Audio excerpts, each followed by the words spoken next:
Okay? Bisag kasi tangkan ra ka ni Franco. Okay ra, basta na good heart lang ka, okay? Kahit wala ka masyadong pera, okay ra, basta good heart ka, okay? Ang kwarta makita raman good Sir Ken. Oo, makita ang ng kwarta Sir Ken. Gwapo? According sa akong anak, choose a good heart, not a good face. Yung face, bonus na lang yung face. Good heart talaga. Di ba Sir Ken? So, ask Franco if it's okay if your mom has a new boyfriend in the future. Franco!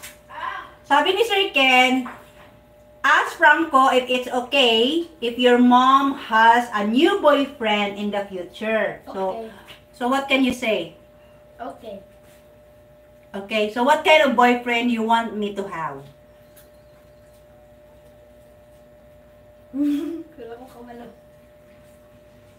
What kind of boyfriend? Rich boyfriend, good heart. Unsa?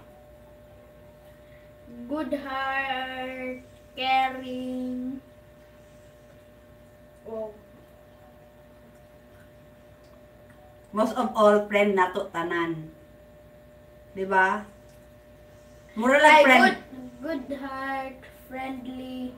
O dili sige. Hindi. Unsa dili? Hindi Bisaya saying one. Jealous. Siluso. Hmm? Good heart, good manners,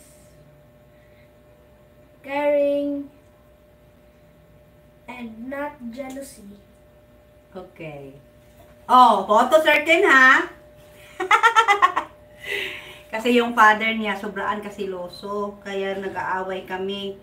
Kasi, dili akong mata Sir Ken, dili pwede mo lingi dito. Okay, kung tayo lalaki dito, mga lalaki diha, dili pwede mo ana akong mata dito. Kaya feeling niya na ako gisipat-sipatan dito or na mata lang palihok ba na gawain kasi niya yan Sir Ken, adarit kasi yon. Kaya siya nagsilos-silos. Kaya sabi ng anak ko, bawal ang siloso. Kasi nga, siyempre atong together pa mi sa iyang papa is over kasi siloso because gawain niya.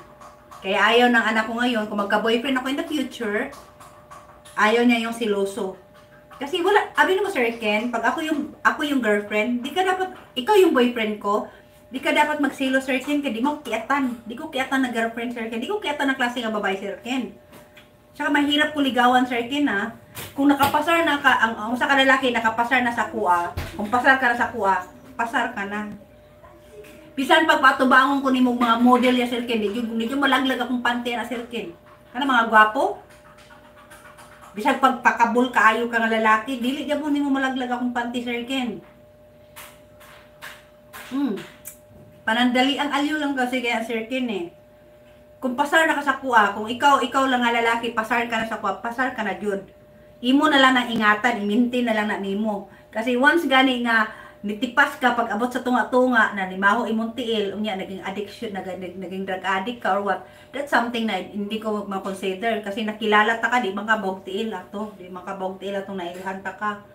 Diba? I-maintain mo lang yung hygiene mo, parang wala maturnog ba? Kasi ako very open kay kumingon jud ko nga tapul, naiusay nga tapulan ko, dili ko kabalo magluto. Kanang lahat naman manligaw sa akong Sir Ken. Ako jud nga dili ko kabalo magluto, I don't cook, diba? Sometimes I am lazy.